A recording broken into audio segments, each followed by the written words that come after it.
El siguiente artículo ha sido tomado de Federalismo 1689 en español. Se lee con la autorización de Luis Torrealba.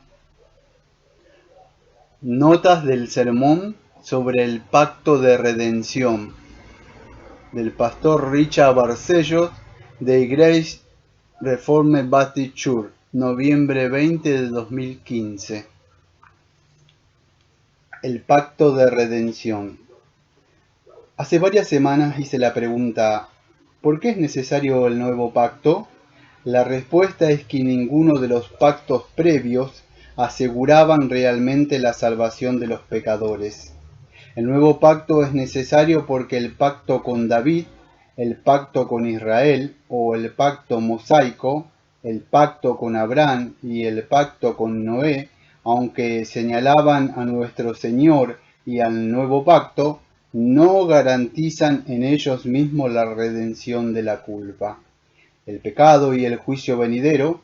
También declaré que el nuevo pacto es necesario debido a la promesa de Génesis 3:15 y al pacto de obras quebrantado por Adán en el jardín del Edén. Ahora les mostraré que el nuevo pacto es necesario debido al pacto de redención entre el Padre y el Hijo antes de que el mundo comenzara. 1. Introducción. Durante siglos, los cristianos han reconocido que la Biblia enseña que el plan de Dios para la salvación de los pecadores no es una respuesta de Dios para este mundo al pecado de Adán en el jardín. En otras palabras, durante muchos siglos, los cristianos han confesado que el plan de salvación de Dios es anterior al pecado de Adán. Precede la creación de todas las cosas, los que han confesado en textos como los siguientes: quien nos salvó y nos llamó con vocación santa, no en virtud de nuestras obras, sino de su propósito y de la gracia que nos fue dada en Cristo Jesús antes de los tiempos eternos. Segunda de Timoteo capítulo 1 versículo 9. Literalmente, antes de los tiempos eternos. Está claro que Pablo creía que la esperanza de vida eterna fue prometido mucho tiempo antes de que la Biblia fuese escrita. Una pregunta importante es, ¿a quién fue hecha esta promesa? Algunos cristianos han confesado de una manera pública y formal de que este plan de salvación pretemporal o antes del tiempo se nos reveló realmente como un pacto entre el Padre y el Hijo antes de que el tiempo comenzara. Esto se ha denominado el pacto de redención. Es un pacto entre el Padre y el Hijo para la salvación de los pecadores, hecho antes de la creación de los cielos y la tierra. De hecho, la confesión de fe de nuestra Iglesia afirma esta doctrina de la siguiente manera: el pacto de gracia se funda en esa transacción del pacto eterno que hubo entre el Padre y el Hijo acerca de la redención de los elegidos. Confesión de Fe Bautista de 1689, capítulo 7.3. Y luego leemos: le agradó a Dios en su propósito eterno elegir y ordenar al Señor Jesús, su Hijo unigénito, según el pacto hecho entre ambos, ser mediador entre Dios y el hombre. Eso está tomado de la confesión también de Bautista de 1689 en el capítulo número 8.1 de Cristo el Mediador. Ahora, Louis Berkhof, teólogo reformado estadounidense de principios del siglo XX, define el pacto de redención de la siguiente manera: el acuerdo entre el Padre, dado al Hijo como cabeza y redentor de los elegidos, y el Hijo tomando voluntariamente el lugar de aquellos que el Padre le había dado. Una cosa es afirmar que la Biblia enseña esto, otra cosa es demostrarlo. En esta mañana trataré de probar esta misma doctrina y lo haré argumentando que el nuevo pacto es necesario debido al pacto de redención. 2. Objeción típica. Antes de mirar la Biblia para esta enseñanza, permíteme reconocer una objeción típica a esta doctrina. La objeción es la siguiente. Aunque la Biblia enseña que el plan de salvación es anterior al de la creación, no indica que el plan de salvación sea de algún modo un pacto entre el Padre y el Hijo. Mantenga esta objeción en mente mientras miramos juntos las Sagradas Escrituras sobre este tema. 3. El pacto de redención. A. Método de estudio. Lo que voy a hacer es mostrar que el plan de salvación, desde antes de la fundación del mundo, era un legado pactal del Padre al Hijo.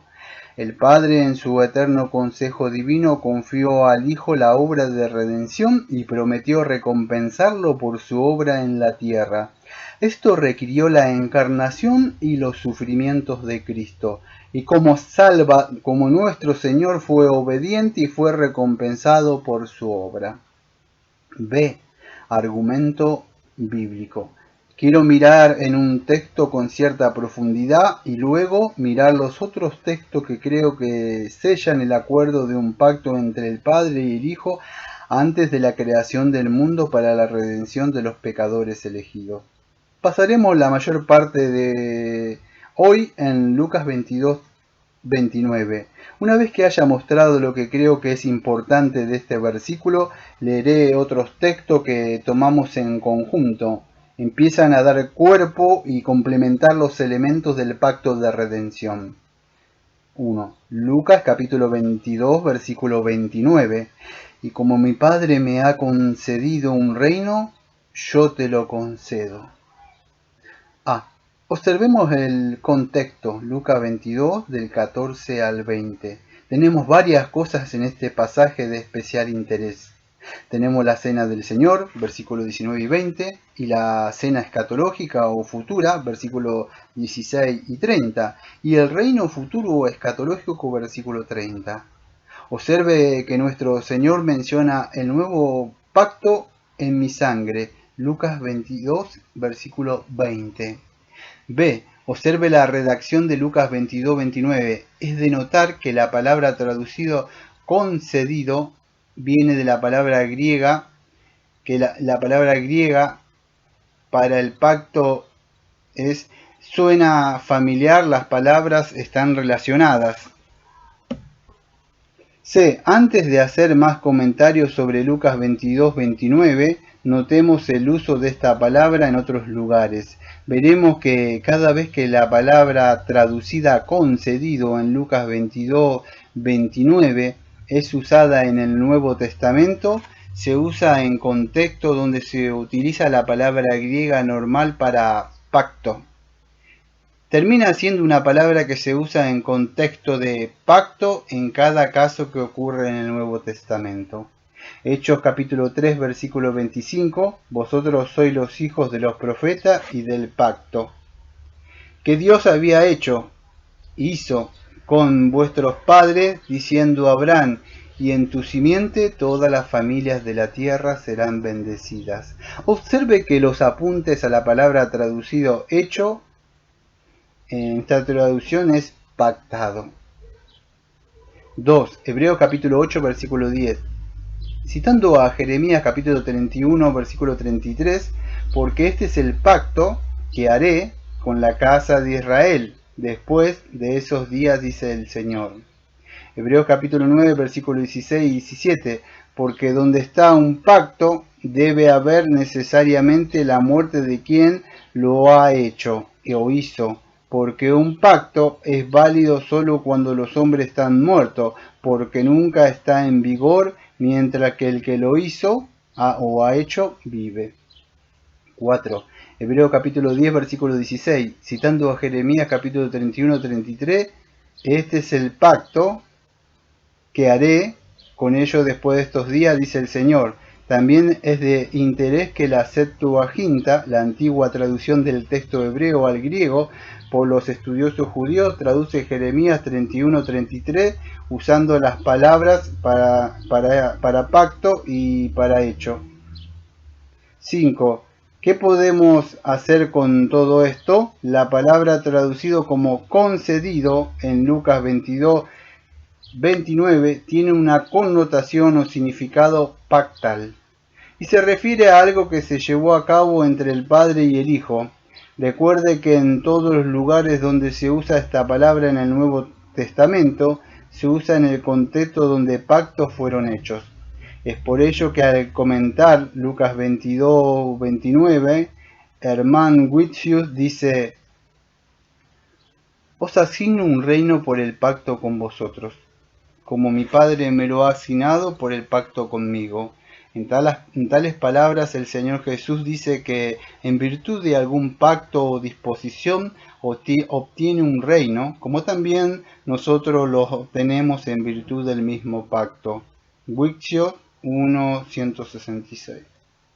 Y escucha a Berkhoff: donde quiera que tengamos los elementos esenciales de un pacto, es decir, las partes contrastantes, una promesa o promesas y una condición, allí tenemos un pacto. La declaración en Lucas capítulo 22, versículo 29 es particularmente significativa. Os designo un reino, como mi Padre me lo designó a mí. El verbo que se usa aquí es diatitemi, la palabra de la cual se deriva dianteque, que significa designar por voluntad, testamento o pacto. De Louis Berkhoff. Y el pastor Sam Renigan dice en una traducción, la versión estándar en inglés, se lee: y os asigno como mi Padre me asignó un reino. Pero esta traducción no llega a comunicar la rica conexión que tenemos aquí entre el reino y el pacto. La palabra traducida a asignar es la palabra griega que es el verbo usado como que uno hace un pacto. La Septuaginta a menudo usa esa palabra para interpretar lo que es la frase hebrea estándar para hacer o cortar o un pacto. Por lo tanto, aunque asignar o comprometer o designar son posibles traducciones a la luz del contexto de este pasaje, es decir, la comida pactal, estamos muy seguros al traducir las palabras de nuestro Señor como: y yo pacto con antes ustedes un reino, como mi Padre lo ha pactado ante mí. No se debe pasar por alto la importancia de este versículo y su interpretación. Lo que tenemos aquí es un vistazo al pacto de redención, en el que el Padre dio una comisión al Hijo, prometiéndole una recompensa al término de la comisión. Esta recompensa fue un reino y fue concedido al Hijo por el pacto. El Hijo, a su vez, a punto de complementar su misión y sabiendo que de hecho la completaría en la institución del sacramento de la Cena del Señor del Nuevo Pacto, expresó a sus discípulos que el reino de Dios también vendría a ellos desde Él a través del pacto. El Nuevo Pacto, y así, al celebrar el nuevo pacto en la sangre de Cristo, estaban gozando de un anticipo del reino escatológico de Dios, que era por derecho suyo, a través del pacto de la sangre de Cristo. El autor pone de una discusión por correo electrónico. Una pregunta importante en este punto es la siguiente: ¿cuándo ocurrió esto? ¿Cuando el Padre concedió o pactó con el Hijo para darle un reino? 2. Tito capítulo 1, versículo 2. Con la esperanza de vida eterna, la cual Dios, que no miente, prometió antes de los tiempos eternos, entre corchete, literalmente antes de los tiempos eternos. El versículo dice: Dios prometió, entre corchete, vida eterna. Hace mucho tiempo. ¿A quién fue hecha esta promesa? Escucha a John Owen. Se dice que la vida eterna es prometida por Dios antes de que el mundo comenzara. Tito capítulo 1, versículo 2, es decir, al Hijo de Dios. en representación de nosotros. De John Owen, libro segundo, 178 páginas. 3. Juan capítulo 6, versículos 38 y 39. Porque es descendido del cielo no para hacer mi voluntad, sino la voluntad de aquel que me envió.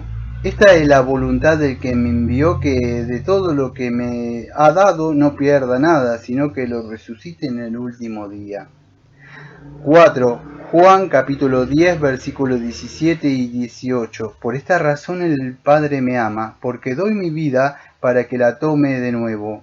Nadie me la ha quitado, pero yo la pongo por mi propia iniciativa. Tengo autoridad para dejarla y tengo autoridad para tomarla de nuevo. Este mandamiento recibí de mi Padre. 5. Juan capítulo 17, versículo 1 y 4. Estas cosas habló Jesús y alzando los ojos al cielo dijo: Padre, la hora ha llegado, glorifica a tu Hijo, para que el Hijo te glorifique a ti, por cuanto le diste autoridad sobre todo ser humano, para que dé vida eterna a todos los que tú le has dado. Y esta es la vida eterna, que te conozcan a ti, el único Dios verdadero, y a Jesucristo, a quien has enviado. Yo te glorifiqué en la tierra, habiendo terminado la obra que me diste que hiciera. 6. Otras frases y cláusulas. Heredad el reino preparado para vosotros desde antes de la fundación del mundo. El cordero inmolado desde antes de la fundación del mundo. Pero ustedes fueron redimidos con la sangre preciosa de Cristo, como la de un cordero sin mancha y defecto. Él ciertamente fue predestinado desde antes de la fundación del mundo, pero fue manifiesto en los últimos tiempos por amor de vosotros.